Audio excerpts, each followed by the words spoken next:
A Werewolf Shifter Romance. Written by Amelia Hart. Chapter 1. Dawn's Collision. The headlights cut through the pre-dawn darkness as Mia Davis pressed her foot harder against the gas pedal. Her hands gripped the steering wheel with the kind of tension that came from 12 hours on her feet, navigating hospital corridors that smelled of antiseptic and exhaustion. At 24, she had grown accustomed to the bone-deep weariness of night shifts. But tonight felt heavier somehow. The forest road stretched ahead, empty and shadowed. Trees crowded both sides, their branches reaching overhead to create a tunnel of darkness that her headlights barely penetrated. She rubbed her eyes with one hand, fighting the pull of fatigue.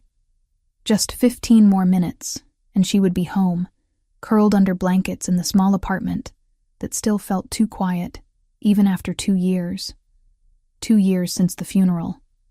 2 years since she had stopped being a wife and became a widow instead. Mia shook her head, pushing the thought away. She had learned not to dwell, not to let her mind wander down paths that led nowhere but backwards. Work helped. The patients who needed her, the wounds she could actually heal, gave her purpose when everything else felt meaningless. The radio crackled with static as she rounded a curve, some late-night talk show host discussing weather patterns she did not care about. Her coffee sat cold in the cup holder, abandoned hours ago when her shift had turned chaotic with back-to-back emergency admissions. She should have been exhausted enough to go straight home and collapse, but restlessness gnawed at her instead. A flash of movement ahead made her foot slam on the brake. The creature appeared without warning, massive and black, crossing the road in a blur of fur and muscle. Mia jerked the wheel hard to the right, tires screaming against asphalt, but physics had already decided the outcome. The sickening thud of impact echoed through the car, followed by the scrape of something heavy sliding across the hood. The car skidded sideways before coming to a violent stop against the shoulder. Mia's heart hammered in her chest, breath coming in sharp gasps. For a moment she sat frozen, hands still locked on the wheel, mind struggling to process what had happened. A wolf. She had hit a wolf. Her training kicked in before conscious thought could. Mia fumbled with her seatbelt, threw open the door, and stumbled onto the road. The night air hit her face, cold and sharp with the scent of pine and earth. She looked around frantically, searching for the animal. It lay on the pavement about 10 feet behind her car, motionless. Mia approached slowly, every instinct screaming at her to get back in the car, to drive away, to let nature handle what nature had caused. But her feet kept moving forward. She was a nurse. She helped. Even when it was foolish, even when it was dangerous, she helped. The wolf was enormous, easily the largest she had ever seen, though admittedly she had only ever glimpsed wolves in documentaries. Its fur was pure black, so dark it seemed to absorb the weak light from her headlights. Blood matted the fur near its head, and for a horrible moment she thought it was dead. Then its chest rose with a shallow breath. Mia dropped to her knees beside it, hands hovering uncertainly. What was she supposed to do? She knew human anatomy, human medicine. But this, she gently touched the wolf's side, feeling for obvious breaks. The fur was coarser than she expected, almost wiry beneath her fingers. Its heartbeat was strong beneath her palm, steady despite the blood. The wolf's eyes opened. Mia froze. Silver eyes stared up at her, startlingly bright against the black fur. They held an intelligence that sent a chill down her spine, something far too aware for an animal. The wolf made a low sound, not quite a growl, and she snatched her hand back.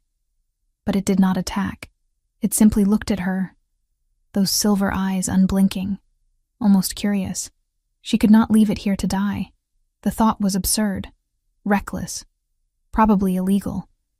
But Mia found herself running back to her car and pulling it closer. The wolf was too heavy to lift, but she managed to half-drag, half-guide it into the back seat, leaving a trail of blood on the upholstery she had never cared about anyway. The animal lay across the seat, breathing but unconscious again. Mia slammed the door and threw herself behind the wheel. There was a 24-hour veterinary clinic about 20 miles away. If she drove fast enough, if the wolf held on, maybe someone there could help.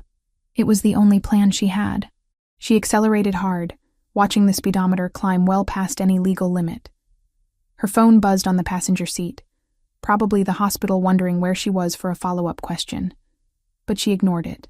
The forest blurred past on both sides, darkness giving way slowly to the first hints of dawn streaking the horizon.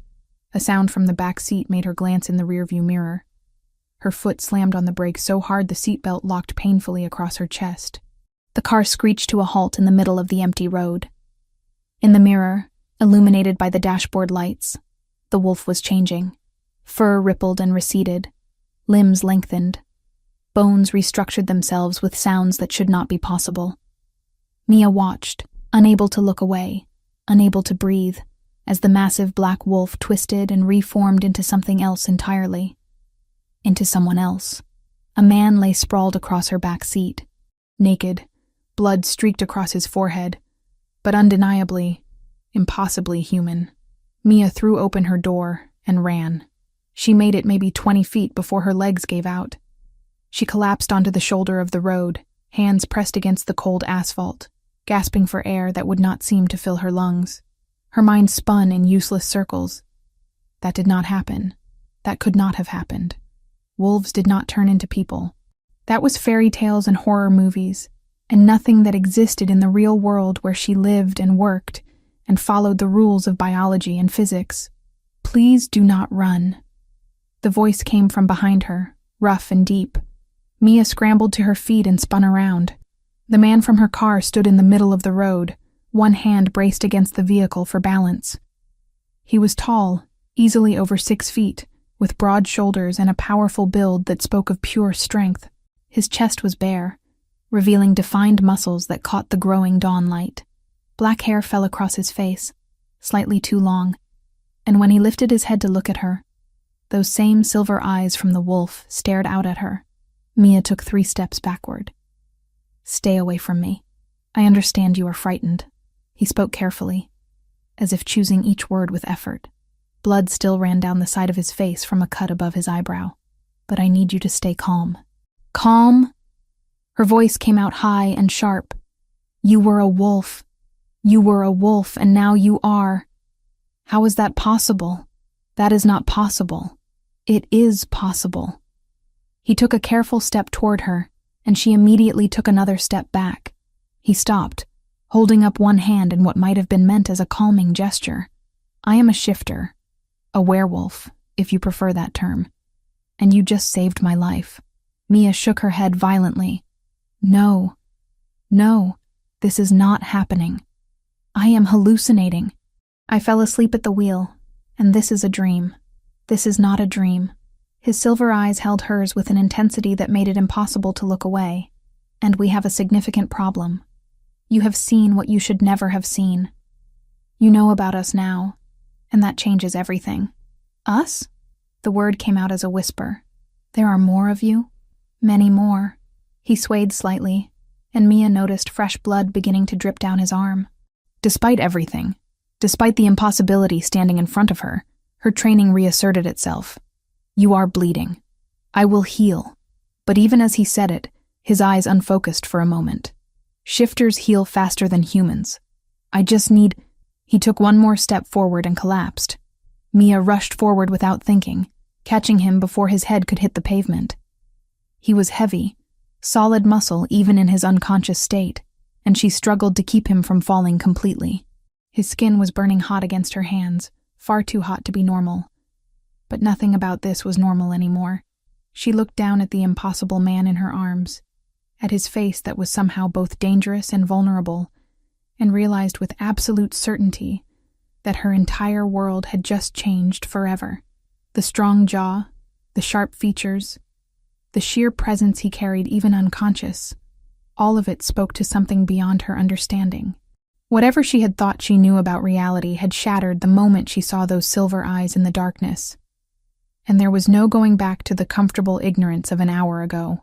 Mia took a shaky breath and started figuring out how to get an unconscious werewolf back into her car. It took several minutes of awkward maneuvering, but eventually she managed to drag him into the back seat again, his head resting against the door. Dawn was breaking over the forest, painting the sky in shades of pink and gold, and all she could think was that nothing would ever be the same again. Chapter 2. The Life Debt. The man's weight pressed against Mia as she struggled to keep him upright beside her car. His breathing had grown shallow, and the cut on his forehead bled more freely now. Whatever supernatural healing abilities he claimed to possess were clearly not working fast enough. "Okay," she muttered, adjusting her grip under his arms. "We can figure out the impossible werewolf situation later. Right now you are just a patient who needs help." It took every bit of strength she had to maneuver him back into the car. He was unconscious again, his head lolling against the window as she buckled the seatbelt across his chest.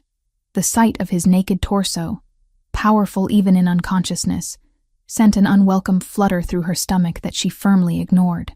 Focus. Injured person. Nothing else mattered right now. The drive to her apartment took 20 minutes, during which Mia checked her rearview mirror obsessively to make sure he was still breathing. She had abandoned the idea of the veterinary clinic entirely. What was she supposed to tell them? That she had found a wolf that turned into a man? Her small apartment complex was quiet in the early morning light. She parked as close to the entrance as possible, and spent several frustrating minutes getting the unconscious man up 2 flights of stairs. Her neighbors were going to think she had lost her mind if anyone saw her. Once inside, she deposited him on her couch and immediately went for her first aid supplies. The cut on his head needed cleaning, and she wanted to check for signs of concussion. She had seen head injuries before. What she had never done before was treat someone who claimed to be a werewolf. Mia knelt beside the couch with a damp cloth and began gently cleaning the blood from his face. Up close, she could study his features without the distraction of those piercing silver eyes. His face was all sharp angles and strong lines, from the defined cheekbones to the stubborn set of his jaw. His skin was still running a fever, far hotter than any human should be and still survive. His fever wasn't just from blood loss. The faint shimmer of silver along the wound told her why. Silver, deadly to shifters. It slowed their regeneration, burned through their strength until their bodies forced them into unconsciousness to heal. Whatever he had been fighting out there hadn't been ordinary, but his pulse was steady when she checked his wrist, and his breathing had evened out. He looked younger when he was unconscious, less intimidating. Though even at rest, there was something about his presence that filled the room, made her small apartment feel cramped. Mia covered him with a blanket and settled into the chair across from the couch to wait and think and try to process what had happened on that forest road. Werewolves existed. That was apparently a fact now, whether her rational mind accepted it or not. She had seen the transformation with her own eyes, watched fur recede and bones reshape into human form. The man stirred, a low groan escaping his lips. Mia tensed, suddenly unsure what to expect when he woke up. Would he still be the careful, controlled person who had tried to calm her on the road? Silver eyes opened, and immediately found hers across the room. For a moment, neither of them moved. Then he pushed himself up to sitting, the blanket falling away from his chest as he looked around her apartment with sharp awareness. "You brought me to your home." It was not a question. His voice was clearer now, though still rough around the edges. "You collapsed," Mia said. "I could not exactly leave you unconscious on a public road." He studied her with an intensity that made her squirm in her chair. "You should have. It would have been safer for you." "Safer? You know about us now, about shifters. That knowledge puts you at risk." He ran a hand through his black hair, pushing it back from his face. "There are laws governing human contact with our kind. Strict laws." Mia's mouth went dry. "What kind of laws?" "The kind designed to protect our secret. Humans who discover what we are." He trailed off, but his meaning was clear enough. "Are you threatening me?" "No." The answer was immediate, firm. "I am explaining why we have a problem. Under normal circumstances, the Shifter Council would handle this situation according to established protocols. But these are not normal circumstances. Because I helped you. Because you saved my life." He leaned forward, elbows resting on his knees. "There are few things more sacred to our kind than a life debt. You risked yourself to help me when you could have driven away. That creates an obligation." Mia wrapped her arms around herself. "What kind of obligation?" "I am bound to protect you, to ensure your safety." His silver eyes never left her face. which means I cannot allow the council to deal with you according to standard procedure. And standard procedure would be, you do not want to know. A chill ran down Mia's spine. She was beginning to understand that her act of compassion had tangled her up in something much larger and more dangerous than a simple car accident. So, what happens now? Now I take you somewhere safe while I figure out how to convince the council that you pose no threat to our secrecy. He stood, and Mia was reminded again of his sheer size. Even injured, even naked and vulnerable, he commanded attention. Pack a bag. We leave within the hour. Wait. Mia shot to her feet. I am not going anywhere with you. I do not even know your name. Adrian Coldheart, and you do not have a choice in this matter. Adrian Coldheart? She almost laughed despite the circumstances. That sounds made up. Many of our names sound unusual to human ears. There was the slightest hint of amusement in his voice. What is your name? Mia Davis. She crossed her arms. And I am not going anywhere until you explain exactly what is happening. Start with what you were doing in the middle of a forest road at dawn. Adrian was quiet for a long moment, studying her face as if weighing how much to reveal. I was tracking rogues. Shifters who have gone wild, abandoned pack law. They had been spotted in the area, and it was my responsibility to deal with them. Your responsibility? I am an alpha, the leader of my pack. It is my job to protect my territory and the humans who live within it. An alpha. Mia was not sure what that meant exactly, but she could hear the authority in his voice, see it in the way he held himself.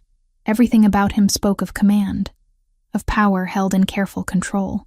These rogues, she said, are they dangerous to humans? Extremely. They have no regard for our laws, no concern for maintaining the secret of our existence. They kill humans for sport. His jaw tightened. I have been hunting this particular group for months. Mia sank back into her chair, overwhelmed. This is insane. 24 hours ago, my biggest concern was whether I had enough coffee to get through my shift. Now I am having a conversation with an alpha werewolf about rogue shifters. 24 hours ago, you lived in ignorance of what truly exists in this world, Adrian said. That ignorance is gone. You cannot return to your old life as if nothing has changed. Why not? I will not tell anyone. Who would believe me? It is not that simple. Other shifters can sense that you have been exposed to our world. Your scent will carry traces of our contact. Any shifter who gets close to you will know immediately that you have been in proximity to one of us. Mia stared at him. My scent? Human scent changes when exposed to shifter presence for extended periods. It becomes marked. Adrian's nostrils flared slightly, as if he was testing the air. You will be questioned. Extensively. The weight of what he was saying settled over her. There truly was no going back. Her life as she knew it was over had ended the moment she chose to help instead of driving away. You said you would take me somewhere safe, she said quietly. Where? My territory. My packlands. Adrian moved to the window, looking out at the parking lot below. You will be under my protection there while I negotiate with the council. For how long? I do not know. Weeks. Possibly months. Months. Mia closed her eyes, thinking of her job, her apartment, the small life she had built for herself. I cannot just disappear. I have responsibilities. You can call in sick. Tell people you are taking time away. Adrian turned from the window, those silver eyes finding hers. I know this is difficult, but you mentioned being alone for 2 years. When Adrian asked about her husband, Mia felt her throat close up. Not now, she managed. I do not want to talk about that. Not now. Adrian studied her for a moment, then nodded. I understand. But I noticed you mentioned living near the forest where rogues are active. That concerns me. A strange expression crossed his face, but he did not press further. I promise you will be safe under my protection, he said instead. No harm will come to you while you are in my territory. Mia looked around her small apartment, at the life she was about to abandon. Do you have anything I could wear? Adrian asked suddenly, seeming to remember his lack of clothing. Despite everything, Mia found herself fighting back a laugh. I think I have some of my husband's old clothes. As she went to find something for him to wear, Mia realized that for the first time since the accident, She felt something other than emptiness. Fear? Yes. And confusion. And terror about what she had gotten herself into, but also something that might have been anticipation. Her safe, predictable life was over. What came next was unknown, possibly dangerous. She was surprised to discover that part of her was almost looking forward to finding out. Chapter 3. Connections and Secrets. Adrian's property was nothing like Mia had imagined. The massive estate sat surrounded by dense forest, a modern mansion of glass and stone that somehow managed to blend into the wilderness around it. As they pulled through iron gates, Mia spotted several people moving between buildings, all of them stopping to watch the car with unmistakable interest. "Your pack," she said quietly. "Some of them." Adrian parked in front of the main house. "They will be curious about you. Try not to let it overwhelm you." That was easier said than done. The moment Mia stepped out of the car, she felt the weight of dozens of eyes on her. People emerged from various buildings, their gazes fixed on her with an intensity that made her skin prickle. She moved closer to Adrian without thinking, and felt rather than saw his subtle shift in posture, a protective stance that seemed to communicate something to the watchers. Several of them nodded and moved away. Inside, the house was even more impressive.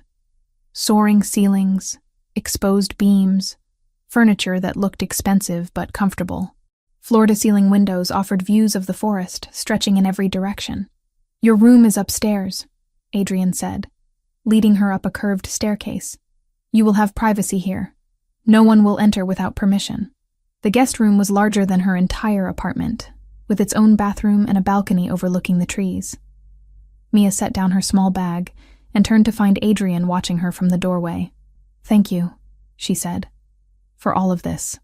I owe you my life." "This is the least I can do." He hesitated, then added, "Dinner is at 7. You do not have to join us if you are not ready. But you are welcome." After he left, Mia spent an hour exploring her room and trying to process her new reality. Through the window, she could see pack members going about their day, some in human form, others as wolves. The casual way they shifted between forms was still deeply unsettling. She was arranging her few belongings when a knock came at the door. Opening it, she found a woman standing in the hallway, one hand pressed against her swollen belly. She looked to be in her late 20s, with warm brown eyes and an expression somewhere between cautious and hopeful. "Hi," the woman said. "I am Harper. I heard we had a human guest and I wanted to introduce myself." Mia could not help but smile at the frank admission. "Mia Davis. Nice to meet you." "You too." Harper glanced down at her belly with a grimace. "Sorry to bother you, but I have been having these pains all day and our pack doctor is away dealing with an emergency. Adrian mentioned you are a nurse?" Every protective instinct Mia had flared to life. "What kind of pains? Sharp or dull? Constant or intermittent?" "Sharp, mostly. Comes and goes. I am sure it is nothing, but I do not want to risk anything with the baby." "Of course not. Come in, sit down. Let me take a look." For the next 20 minutes, Mia focused entirely on Harper, asking questions about her symptoms, her medical history, how far along she was. The familiar routine of assessment and care centered her in a way nothing else had since the accident. "Your blood pressure is elevated," Mia said finally. "Not dangerously so, but it needs monitoring. And from what you are describing, it sounds like you might be experiencing early contractions. You are 34 weeks? 35 as of yesterday. The baby could come early. That happens sometimes, especially with first pregnancies." Mia squeezed Harper's hand. "But you need to be careful. Rest as much as possible. Stay hydrated.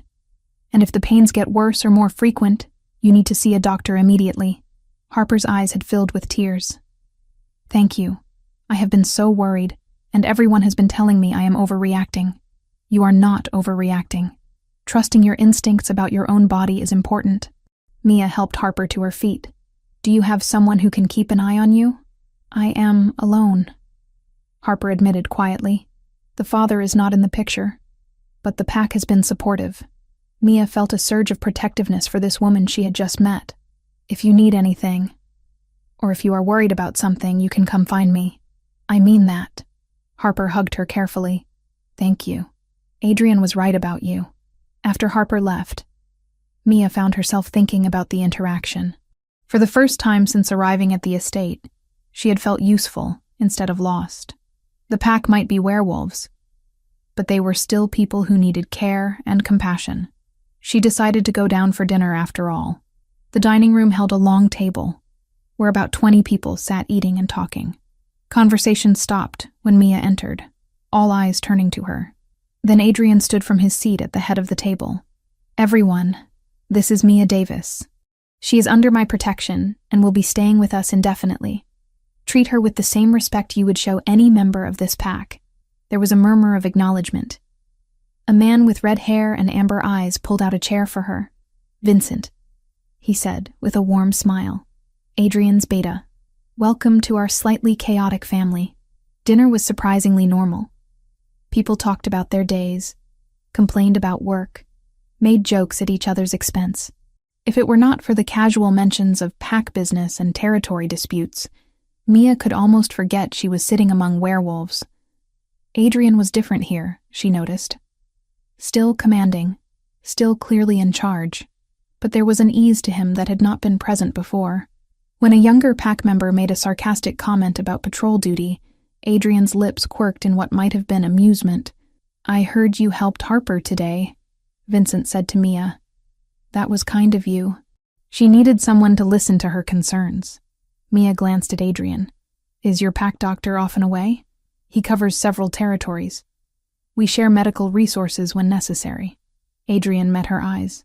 "Harper has been worried about the pregnancy. Your reassurance probably did more good than any medical scan could." After dinner, Mia found herself on the back terrace, looking out at the forest. The sun was setting, painting the sky in brilliant shades of orange and purple. She heard footsteps behind her and knew without turning that it was Adrian. "Your pack seems nice," she said. "They are good people. Loyal." He came to stand beside her at the railing. "You were good with Harper. She has been anxious for weeks. She is alone and pregnant." "Of course she is anxious." Mia hesitated, then asked, "What happened to the father?" "He left when he discovered she was pregnant. Claimed he was not ready for that responsibility." Adrian's jaw tightened. "Harper asked me not to track him down. She said she and the baby were better off without him."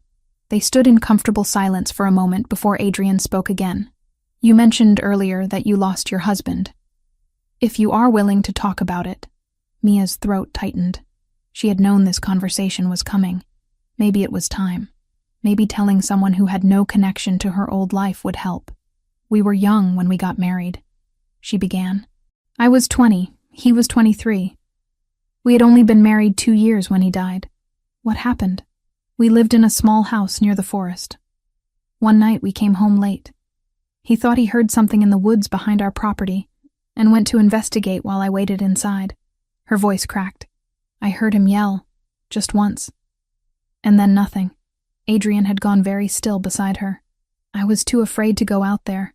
I called the police and waited until they arrived. They found him in the morning. He had been torn apart. The police said it was a wild animal attack." "Mia," Adrian's voice was rough. "That was not your fault. I should have gone with him. I should have done something. You would have died too." He turned her to face him, his silver eyes intense. "Whatever was out there, you could not have stopped it. But I did not even try. You survived. That is not cowardice. That is listening to your instincts." Adrian's hands were warm on her shoulders. "Your husband would not want you carrying this guilt." Mia wiped at her eyes angrily. "You did not know him." "No, but I know you. I see how you cannot stand to let anything suffer if you have the power to help." His thumb brushed away a tear. "Your husband would be proud of who you have become." Something in his words, in the gentle certainty of his voice, eased the knot of guilt she had carried for 2 years. Mia found herself leaning into his warmth without conscious thought. "Thank you," she whispered.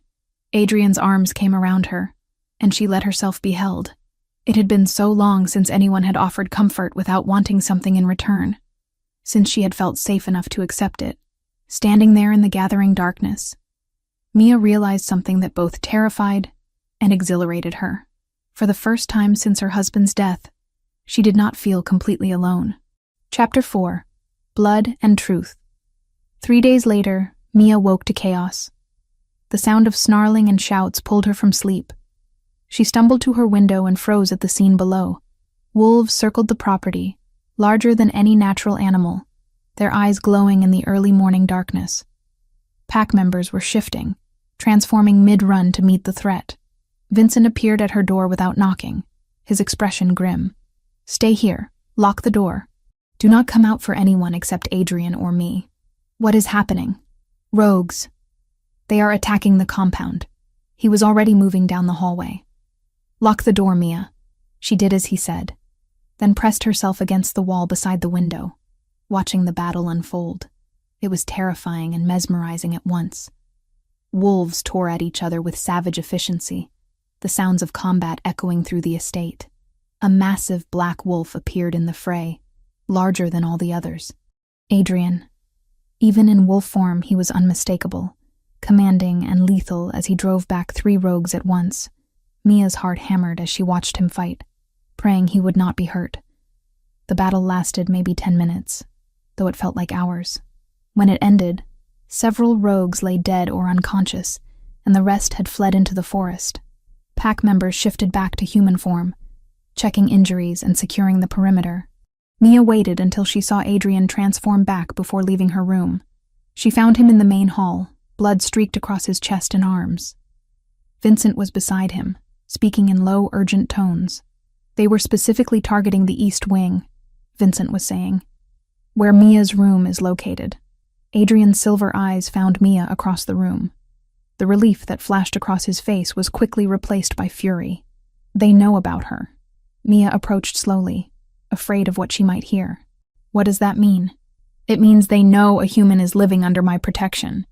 They are testing to see if they can use you against me." Adrian's jaw tightened. "Vincent, double the guards. No one gets close to the house without my knowledge." "Already done." Vincent nodded to Mia. "Are you hurt?" "No. I stayed in my room." She looked between them. "But I heard one of them talking. During the fight, both men went still." "What did you hear?" Adrian asked. "He said something about her being the one the Alpha wants to protect. And then," Mia's throat went dry, "he said something about seeing what they did 2 years ago." The color drained from Vincent's face. He looked at Adrian with something between shock and dread. 2 years ago," Mia repeated, her voice shaking. "That is when my husband died." "What do they know about that?" Adrian closed his eyes briefly, then opened them with clear resolution. "We need to talk." Privately, he led her to his office, a spacious room lined with books and dominated by a large desk. Once the door closed, he turned to face her with an expression that made her stomach sink. "The rogues who attacked today are part of a larger group," he began, "led by an alpha named Griffin Ravenclaw. I have been hunting them for 3 years. You mentioned that before, that you were tracking rogues when I hit you." "Yes, but what I did not tell you." He ran a hand through his hair, clearly struggling with how much to reveal. "After you mentioned where you lived, where your husband died, I had my people investigate. I needed to know if there was a connection." Mia felt cold. "And your husband was killed by Griffin's pack." Adrian's voice was gentle but firm. "The marks on his body, the location, the timing, it all matches their pattern." "No." Mia shook her head violently. "The police said it was an animal attack. Just a random—" "It was not random. Your husband was in the wrong place at the wrong time. He witnessed something he should not have." Adrian moved closer but did not touch her. "Griffin and his rogues were using that area for their operations. Your husband must have seen them, maybe even seen them shift. They killed him to protect their secret." The room spun. Mia grabbed the edge of the desk to steady herself. "You are saying my husband was murdered? By werewolves? By rogues who have no respect for our laws or for human life?" Adrian's expression hardened. "I am sorry, Mia. I wish I could tell you differently. How long have you known?" "I suspected when you first mentioned where you lived. I confirmed it 2 days ago." 2 days. Her voice rose. "You have known for 2 days and said nothing." "I was trying to find the right time, the right words." He reached for her, but she jerked away. "There are no right words for this. You let me think my husband died in some random accident when all along it was murder." Tears burned her eyes. "Did you know when I told you that story on the terrace?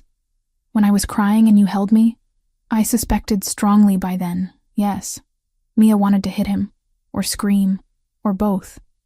But when the fury ebbed, what was left wasn't just grief, it was purpose.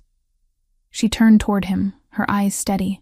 "Then help me stop them," she said quietly. "If I can't change the past, I'll change what comes next. I did not want to hurt you without being certain. Well, now I am certain and I am hurt anyway." She turned away from him, wrapping her arms around herself. Why did they kill him? What could he have possibly seen that was worth dying for? They were planning an attack on another pack. Your husband heard them discussing it. He was a witness to their conspiracy. Adrian moved to stand beside her, though he did not try to touch her again. If it helps at all, his death was quick. They did not torture him. That does not help. Mia's voice broke. Nothing about this helps. They stood in silence for a long moment. When Mia finally spoke again, her voice was cold. "The rogues who attacked today, were they part of the same group?" "Yes. Griffin's pack.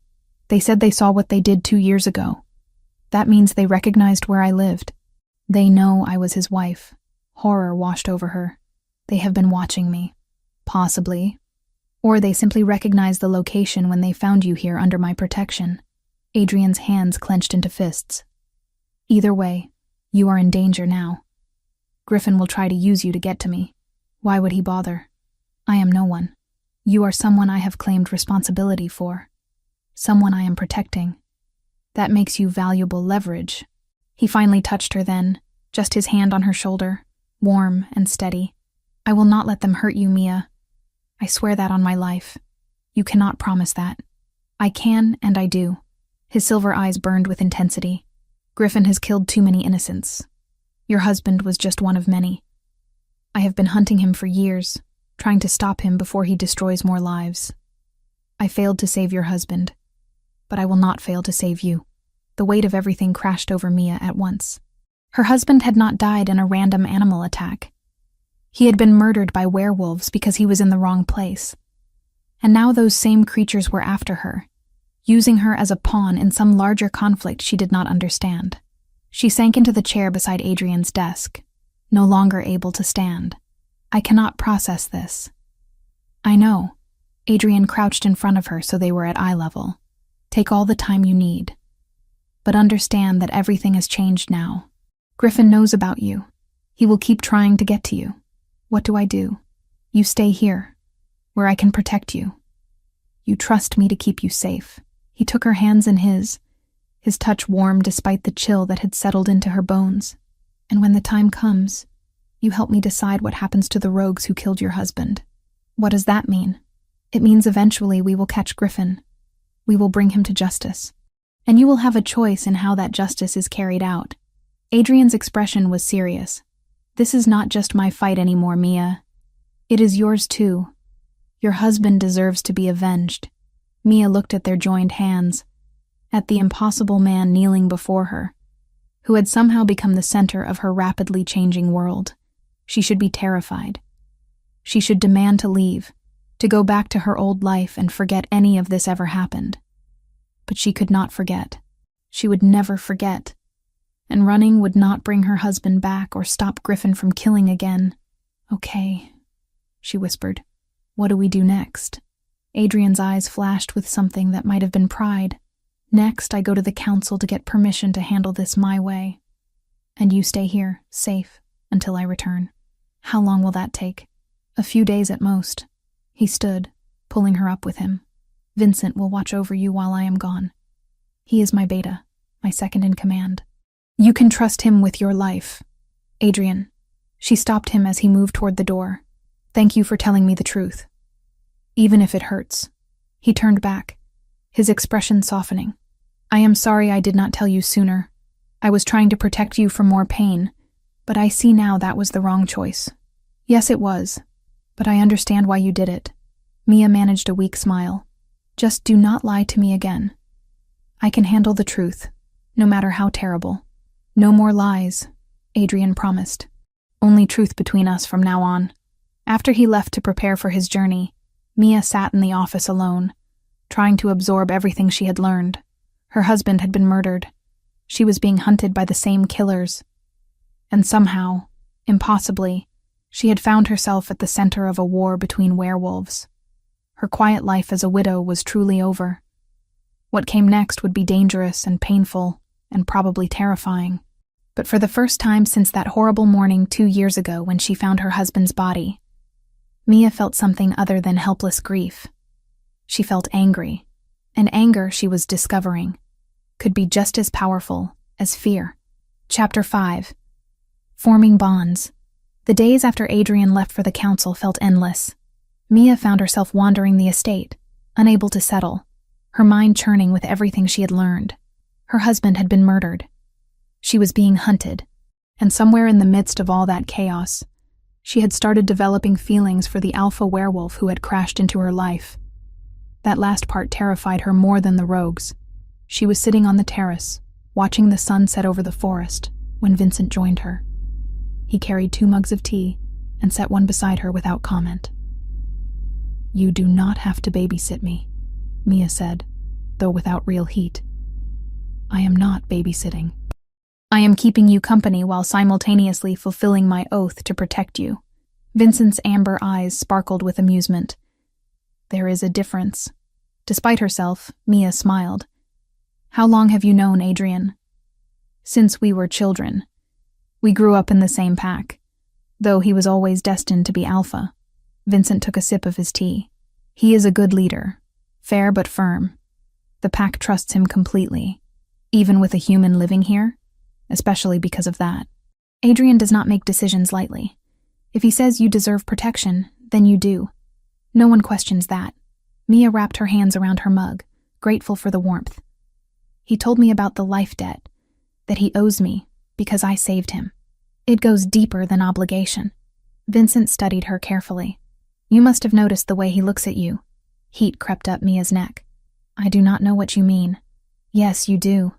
Vincent's smile was knowing. "Adrian is not the type to let anyone close. He keeps himself apart, even from the pack. But with you he is different, softer, more present. That is probably just the life debt making him feel responsible. If you truly believe that, you have not been paying attention." Vincent stood, stretching. "I should get back to patrol. Will you be all right?" "Yes. Thank you for the tea and the company." After Vincent left, Mia sat in the gathering darkness, thinking about what he had said. The way Adrian looks at you. She had noticed. Of course she had. Those intense silver eyes that seemed to see straight through her. The careful way he touched her as if she might break. The protectiveness that went beyond simple duty. And her own feelings. Growing more complicated by the day. The way her heart raced when he entered a room.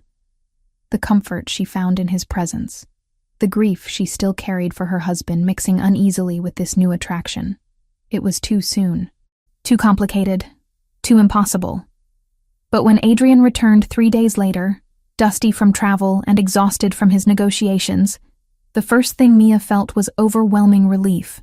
He found her in the library, surrounded by books about shifter history she had been reading to pass the time. The moment she saw him, she was on her feet and moving toward him without thought. "You are back." "I am." Adrian's expression softened. "Did you miss me?" "I was worried." "About the council negotiations?" "Of course." "The negotiations." There was amusement in his voice, but also something warmer. "The council has given me permission to deal with Griffin as I see fit. They are tired of his attacks on their territories." "What does that mean?" "It means when we find him, we can end this. Permanently." Adrian moved closer, and Mia caught the scent of pine and earth that seemed to cling to him. "How have you been? No more attacks?" "None." Vincent kept everything secure. Mia hesitated, then admitted, "I have been thinking about everything you told me. About my husband. About Griffin. And I want justice. Not just for me, but for all the people he has hurt." She met his eyes steadily. "When you go after him, I want to be there." Adrian's expression hardened. "Absolutely not. It is far too dangerous. It is my fight too. You said so yourself. I said you would have a choice in what happens to Griffin after we capture him. Not that you would participate in the actual capture." He crossed his arms. You are human, Mia. No combat training, no supernatural strength. You would be a liability in a fight. Then I will be bait. The words came out before she could second-guess them. Griffin wants me, right? Use that. Draw him out. No. The word was flat. Absolute. I will not risk you that way. Why not? It makes strategic sense. Because I cannot bear the thought of you in danger. Adrian's control cracked. Raw emotion bleeding through. Do you understand? The idea of Griffin getting anywhere near you makes my wolf want to tear apart everything in its path. I cannot think strategically when it comes to your safety. Mia stared at him, heart pounding. Adrian, you asked why I look at you differently.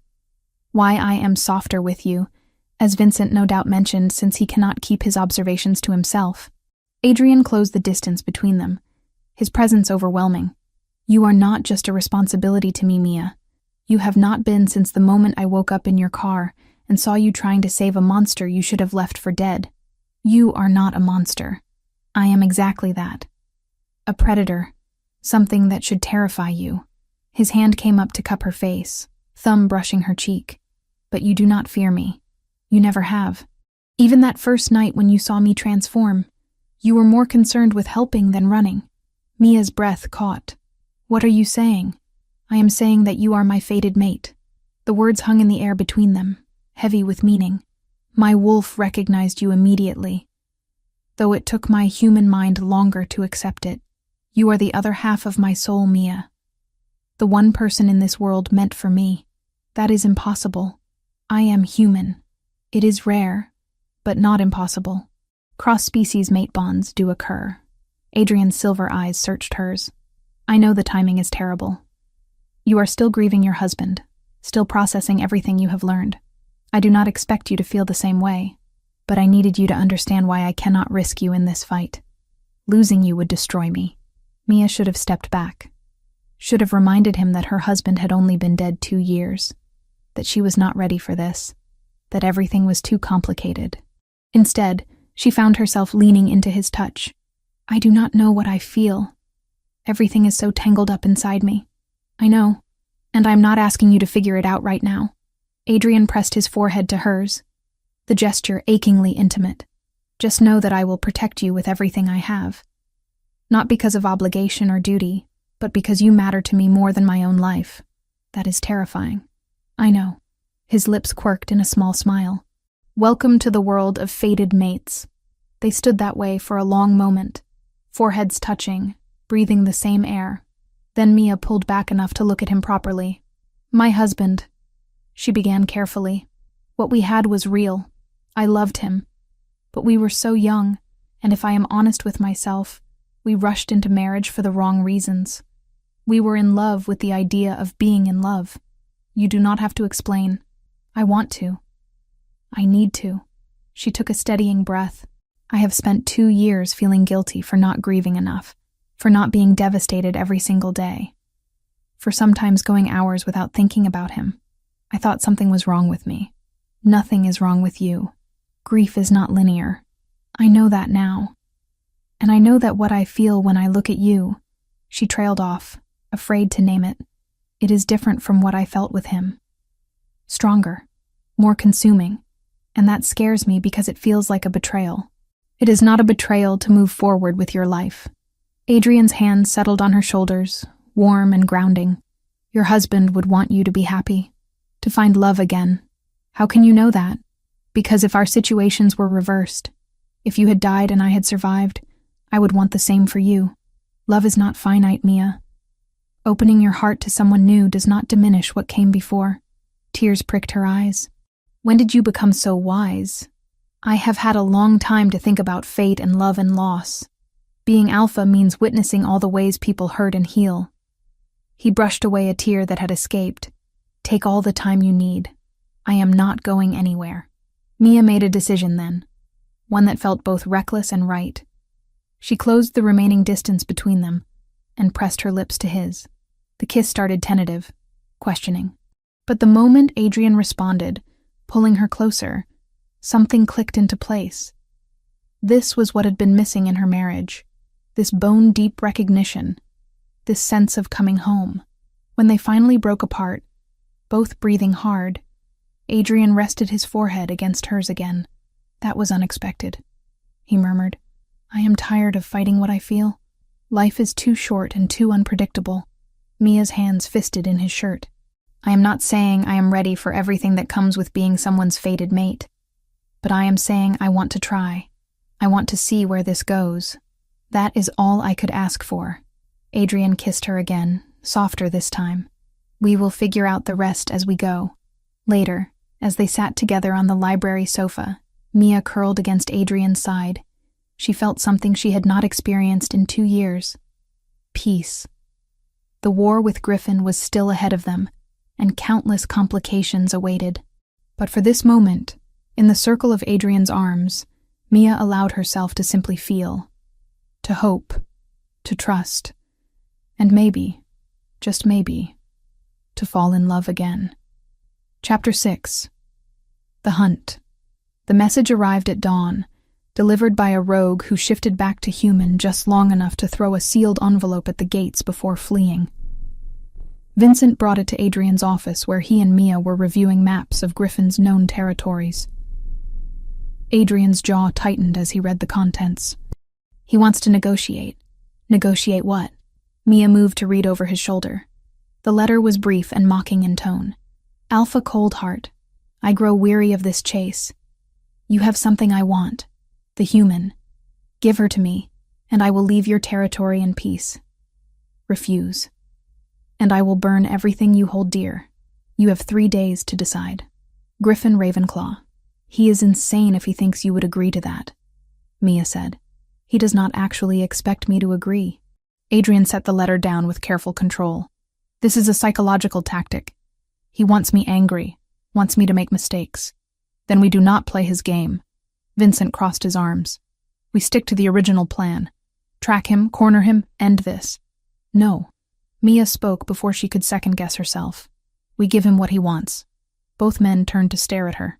"Absolutely not," Adrian said. "Listen to me. He wants me, right? So we let him think he can have me. Set a meeting. Bring me as bait." Mia held up a hand when Adrian started to protest. "But it is a trap. Your pack surrounds the location. When Griffin shows up to claim his prize, you take him down." "It is too dangerous," Adrian said flatly. "It is the best option we have." Mia met his silver eyes steadily. "You said yourself that Griffin is too smart to fall for a standard ambush. But his arrogance is his weakness. He wants to prove he can take something from you. Use that against him." Vincent looked between them. "She has a point. Griffin's ego has been growing with each successful attack. He might actually believe Adrian would sacrifice his mate to protect the pack. I would never. I know that. Mia knows that. But Griffin does not know you the way we do." Vincent moved to the map. "This location. Open enough that we can position fighters without being detected, but isolated enough that Griffin will feel secure." Adrian was silent for a long moment, his expression tortured. Finally he looked at Mia. "If we do this, if I agree to put you in that kind of danger, I need you to promise me something." "What?" "If anything goes wrong, if Griffin gets past our defenses, you run. You do not try to fight. You run and you do not stop until you are safe. Adrian, promise me, Mia. I cannot do this unless I know you will save yourself if it comes to that." She saw the fear beneath his alpha composure. "I promise. If things go wrong, I run." "All right." Adrian turned back to the map, his jaw set. "We send a response agreeing to meet. But we do this my way, with every precaution in place." The next 2 days were a flurry of preparation. Adrian positioned his best fighters around the meeting location, established escape routes, ran through every possible scenario. Vincent drilled her on what to do in various situations, his usual humor replaced by grim seriousness. The night before the meeting, Mia found Adrian on the terrace, staring out at the forest. "You should be resting," he said without turning. "So should you." Mia came to stand beside him. "Are you having second thoughts?" "I have been having second thoughts since the moment I agreed to this plan." He finally looked at her. "I cannot lose you, Mia. If Griffin hurts you, he will not. You will not let him." She took his hand. "I trust you, Adrian. We are going to end this tomorrow." "I want to believe that." "Then believe it. She squeezed his hand. "And when this is over, we can figure out what comes next for us." Adrian pulled her into his arms. "I already know what comes next. You, beside me. Always. That is a pretty big commitment for someone you have only known a few weeks. I have known you my entire life. I just did not meet you until that morning on the road." He pulled back to look at her face. "Nothing that happens tomorrow will change that." She kissed him then. When they finally broke apart, Adrian rested his forehead against hers. "Come back to me tomorrow," he whispered. "No matter what happens, find your way back to me." "I will. I promise." The meeting location was exactly as Vincent had described it. A clearing in neutral territory. Mia stood in the center with Adrian beside her. Vincent and a dozen other pack members hidden in the surrounding trees. Griffin appeared from the opposite tree line with 5 rogues flanking him. He was tall, with dark hair and eyes that held a cruel intelligence. Everything about him radiated barely contained violence. "Alpha Coldheart," Griffin's voice was mocking. "I admit I am surprised you actually came. You wanted to negotiate. So negotiate." Adrian's tone was flat, controlled. "Negotiate? No, I think I was quite clear." Griffin's eyes fixed on Mia with predatory interest. "I want the human. Hand her over and I leave your territory. And if I refuse, then I kill everyone you care about, starting with her." Griffin smiled. "Did you know I met her husband 2 years ago? He begged very prettily before I ended him." Mia felt Adrian tense beside her, felt the barely restrained fury rolling off him. She forced herself to speak calmly. "Why do you want me? I am no one. You are the mate of an alpha who has been hunting me for years. Killing you would hurt him in ways no physical wound could." Griffin took a step forward. "You are a coward who hides behind his rogues and attacks the innocent," Adrian said. "You are not worthy to call yourself alpha. Enough philosophy." Griffin made a sharp gesture. "Give me the human, or I signal my rogues to attack your packlands right now. I have people in position around your entire compound." Adrian's eyes flashed amber. "You made a critical mistake, Ravenclaw." "Oh? And what is that?" "You assumed I came here to negotiate." Adrian smiled, sharp and dangerous. "I came here to end you." He gave a signal, and the forest exploded with movement. Adrian's pack emerged from hiding, surrounding Griffin and his rogues. Griffin snarled in rage, shifting mid-leap as he launched himself at Adrian. The clearing descended into chaos. Mia stumbled backward as wolves collided around her. She spotted Vincent fighting 2 rogues at once, and Adrian, magnificent and terrifying as a massive black wolf, locked in combat with Griffin's equally large gray form. A rogue broke through the defensive line, heading straight for Mia. She ran, just as she had promised, but the rogue was faster. It was almost on her when Vincent appeared, tackling it to the ground. "Run!" Vincent shouted. "Get to the trees!" Mia ran, heart hammering. She made it to the tree line when a figure stepped out in front of her. Griffin, in human form, blood dripping from a wound on his shoulder. His eyes were wild, feral. Going somewhere? Behind him, Mia could see Adrian fighting his way toward them, but rogues blocked his path. She was alone with the rogue alpha who had killed her husband. Griffin lunged forward, and Mia realized with crystal clarity that she had 2 choices. She remembered the promise. Run, if things go wrong. Adrian's voice echoed in her mind, raw and desperate, but standing there, facing the monster who had destroyed her life. She realized running wasn't an option anymore, not when she could finally stand her ground. She thought of her husband, dying alone, of Adrian, fighting desperately to reach her, of everyone else who had been hurt by this monster. Mia grabbed a fallen branch and swung it with everything she had. Griffin caught it easily, ripping it from her hands. His smile was vicious. "Did you really think a human could hurt me?" "No." Mia's voice was steadier than she felt. "But I thought I could distract you." Adrian hit Griffin from the side with the force of a freight train, his black wolf form taking the rogue alpha to the ground. Vincent appeared at Mia's side, pulling her back. That was incredibly stupid and incredibly brave. Adrian and Griffin battled with savage intensity, both alphas refusing to yield. Then Adrian found an opening. His jaws closed around Griffin's throat, and with one powerful shake, it was over. The remaining rogues fled into the forest. Adrian transformed back to human and immediately ran to Mia. "Are you hurt? Did he touch you?" "I am fine." Vincent got to me in time. She touched his face. "It is over, Adrian. He is dead. It is finally over." Adrian pulled her into his arms, holding her so tightly she could barely breathe. She held him just as tightly, feeling his heartbeat against her cheek. They had survived. And tomorrow, they could start building something new. Chapter 7. Forgiveness and Freedom. The captured rogues knelt in the clearing, bound with silver chains that burned their skin. Adrian's pack stood in a circle around them, eyes glowing amber in the fading light. The council had sent representatives to oversee the proceedings, their presence a reminder that shifter law demanded justice. Mia stood beside Adrian, her hand clasped in his. 3 days had passed since Griffin's death. 3 days of tracking down the remaining rogues and bringing them to account. This was the last of them. The final reckoning. These rogues stand accused of multiple attacks on packlands, unlawful killing of humans, and conspiracy to overthrow established pack law. The council representative announced, his voice carrying across the silent gathering. "The penalty for these crimes is death." One of the rogues, a younger male with terror in his eyes, looked up at Mia. "I did not want to do it. Griffin forced us. If we refused, he killed us."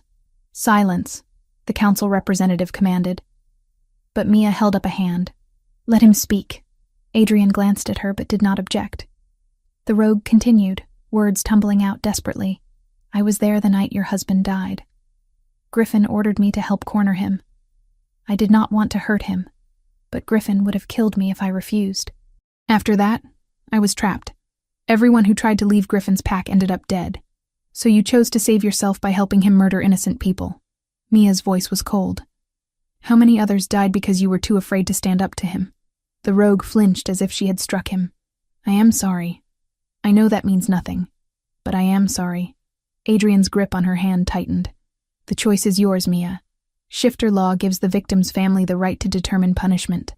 Griffin is dead, but these rogues share responsibility for your husband's death." Mia looked at the kneeling rogues. Some met her eyes defiantly. Others, like the young one who had spoken, stared at the ground in shame. They were monsters, yes. They had chosen to follow Griffin, chosen to participate in his atrocities. But they were also prisoners of their own fear, trapped in a cycle of violence that Griffin had created. She thought about the night her husband died, about the 2 years of grief and guilt she had carried, about the anger that had burned in her chest when she learned the truth of his murder. And she thought about Adrian's words. Love is not finite. Opening your heart to someone new does not diminish what came before. Forgiveness, she realized, might work the same way. "I want to ask you all something," Mia said, her voice steady. "If I let you live, if I show you mercy, what would you do with that second chance?" The young rogue looked up, hope flickering in his eyes. "I would leave. Find a pack that would take me in. Try to be better than what I was forced to become. And the rest of you?" Silence. Then one by one, the other rogues began to speak. Some promised to reform. Others said nothing, their expressions hard. Mia turned to the council representative. "What happens to rogues who have nowhere to go? Who want to change but have no pack to accept them? They typically become lone wolves. Most do not survive long without pack support. Then I propose an alternative to execution." Mia felt Adrian's surprise beside her, but continued. "These rogues who genuinely want to reform should be given the chance. Place them under supervision, assign them to packs willing to watch them. If they prove themselves over time, allow them to integrate fully. If they fail, then carry out the original sentence. That is not how we typically handle such crimes," the council representative said carefully. "I know, but continuing the cycle of violence will not bring back the people Griffin killed. It will not bring back my husband." Mia looked at each of the kneeling rogues in turn. "Some of you are beyond redemption. I can see it in your eyes. You enjoyed what you did. For those of you, I support the council's decision for execution." She pointed to 3 of the rogues, the ones whose eyes held only defiance and malice. Those three. They are not here because they were forced. They are here because they chose cruelty. The council representative nodded slowly. And the others? Give them the chance to earn back their lives. Under strict supervision.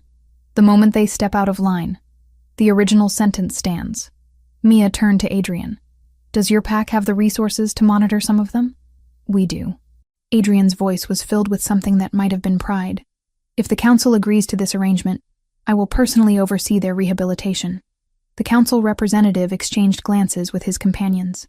This is highly irregular, but given that you are the victim's family and Alpha Coldheart vouches for the implementation, we will allow it.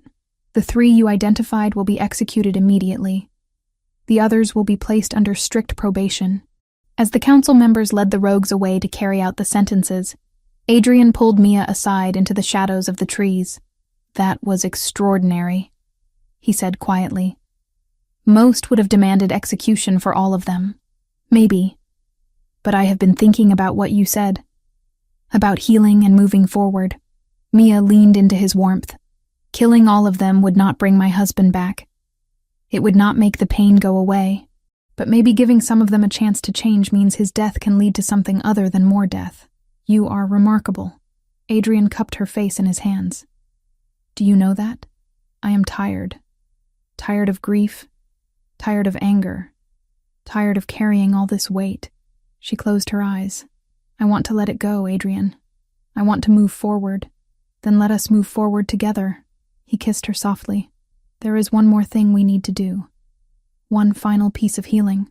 What is that? Come with me. He led her through the forest to his car, then drove for nearly an hour until they reached a familiar area. Mia's heart clenched as she recognized the road where her old house had stood. Why are we here? I told you I bought your old property. I want to show you what I did with it. They pulled up to a house Mia barely recognized. The structure was the same, but everything else had changed. The paint was fresh, the yard cleared and landscaped. Through the windows she could see new furniture, warm lighting, signs of life and hope instead of tragedy. I had it completely renovated, Adrian explained as they walked up to the door. Knew everything inside. The only thing left from before is the structure itself. Why? Because places can be reborn, just like people.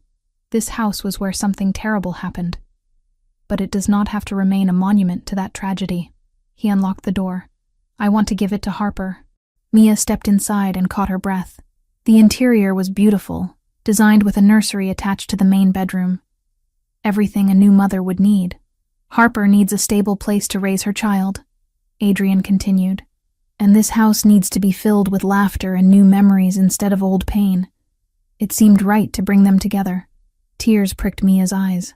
It is perfect. They stood in the empty living room, and Mia silently said the words she had never been able to speak at the funeral. Thank you for the time we had.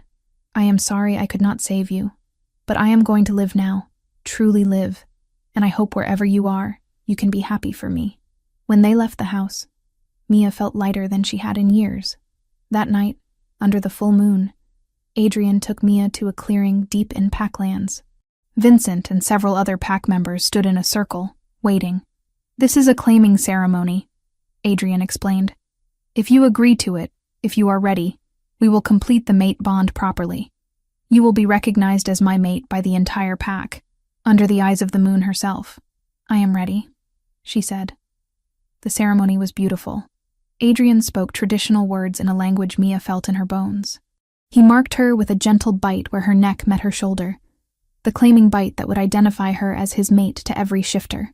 When it was done, Mia felt the bond snap into place completely. A warmth spread from her chest outward, connecting her to Adrian.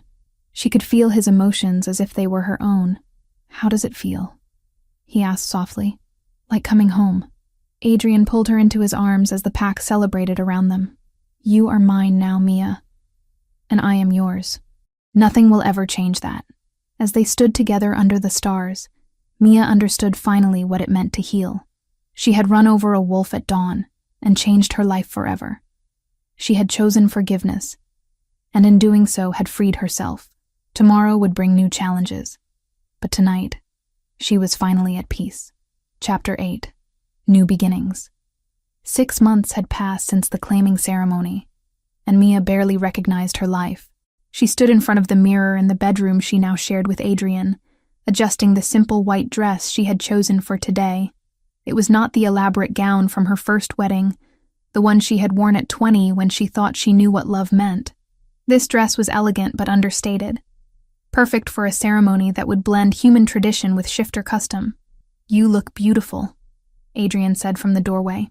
He wore a dark suit that somehow made his silver eyes even more striking. "Are you nervous?"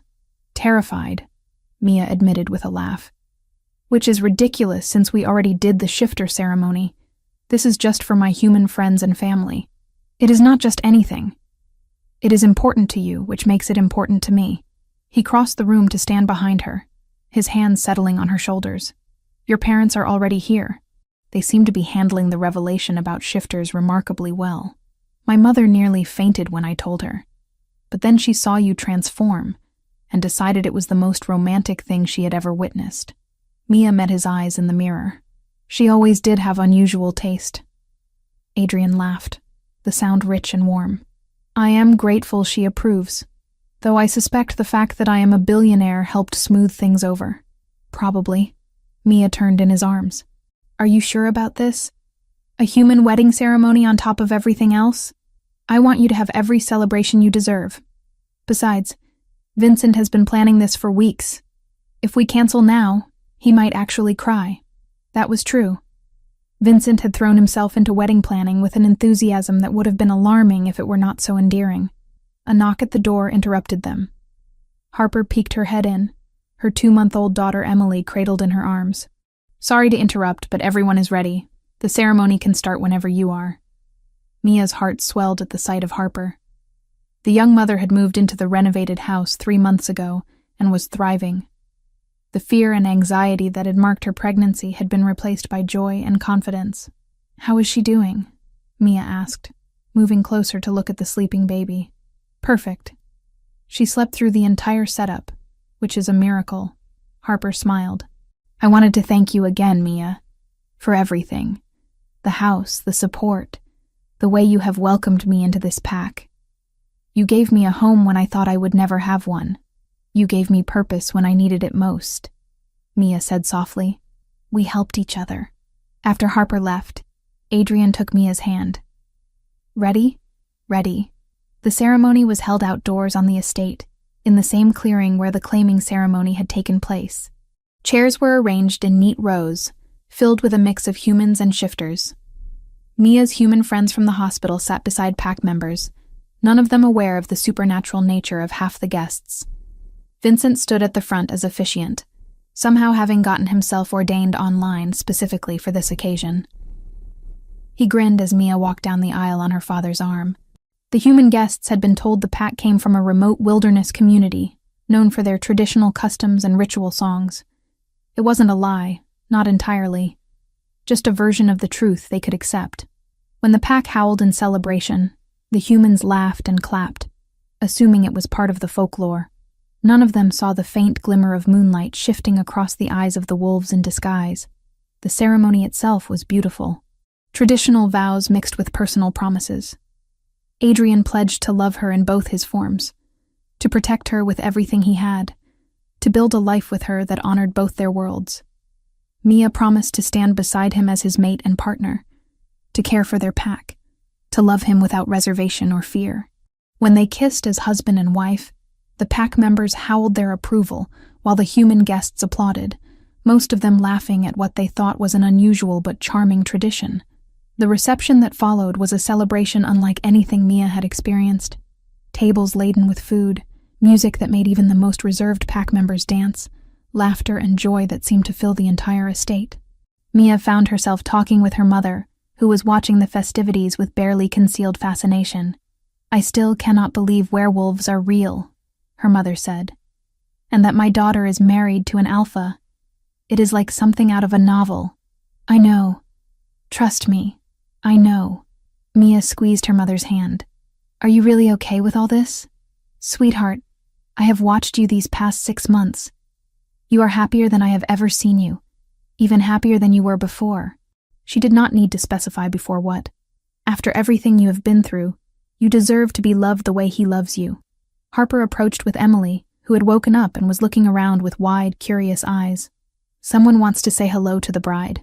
Mia took the baby carefully, marveling at how much she had grown in just 2 months.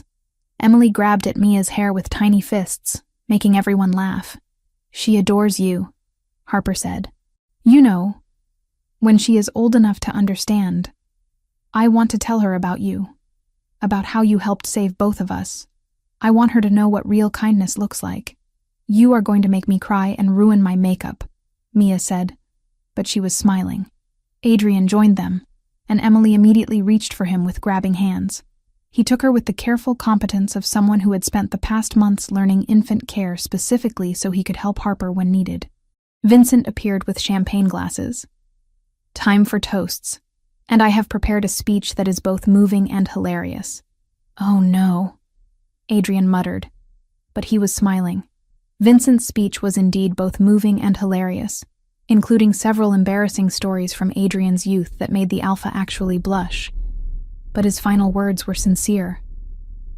To Mia, who ran over our alpha at dawn and somehow ended up saving all of us. You brought compassion and kindness to this pack, reminded us that strength is not just about fighting, but about choosing to heal. And to Adrian, who finally found someone stubborn enough to put up with him. May your future be filled with the same love and laughter we celebrate today. As the sun began to set, Adrian pulled Mia away from the crowd to a quiet corner of the terrace. I have a gift for you, he said. You already gave me a gift. Several gifts. This is different. He pulled out an envelope. Open it. Inside was a deed to a building in town. Mia looked at him in confusion. It is a medical clinic, Adrian explained, specifically designed to serve both humans and shifters. I know how much you miss your nursing work. This way, you can practice medicine and stay close to home. We can staff it with both human and shifter medical professionals. Tears sprang to Mia's eyes. Adrian, this is incredible. You gave up your career, your apartment, your entire life to be here with me. I want to give you the chance to do what you love while building our future together. He cupped her face gently. You are happiest when you are healing people, Mia. I love you, she whispered. I love you so much it terrifies me sometimes. Good. That makes 2 of us. He kissed her softly. I have one more surprise. There is more? He took her hand and placed it on his chest, over his heart. Can you feel that? Through the bond? Mia concentrated, feeling their mate connection thrumming between them. And there, beneath Adrian's heartbeat, she sensed something else. 2 something else's. Tiny heartbeats that were not quite separate from his, but not quite part of him either. Her eyes went wide. Are those... You are pregnant, Mia, with twins. My wolf could sense it before you even knew. Adrian's expression was a mixture of joy and concern. Are you happy? Happy? Adrian, I am terrified and thrilled and absolutely overwhelmed. She laughed through tears. Twins. We are having twins. Half-shifter twins. It will be complicated. They will face challenges. But they will be ours, Mia. And they will be loved. Mia threw her arms around his neck, holding him close as the reality sank in. She was going to be a mother. They were going to have children together, create a family, build something new from everything they had survived. They stood together on the terrace as the sun set over the forest. The sounds of celebration drifted from the reception. Do you ever think about that morning? Mia asked quietly. When I hit you with my car. Every day. Adrian pulled her closer. I think about how my life was mapped out before that moment. Predictable. Lonely in ways I did not even recognize. And then you appeared. This stubborn human who refused to let me die even when common sense said she should run.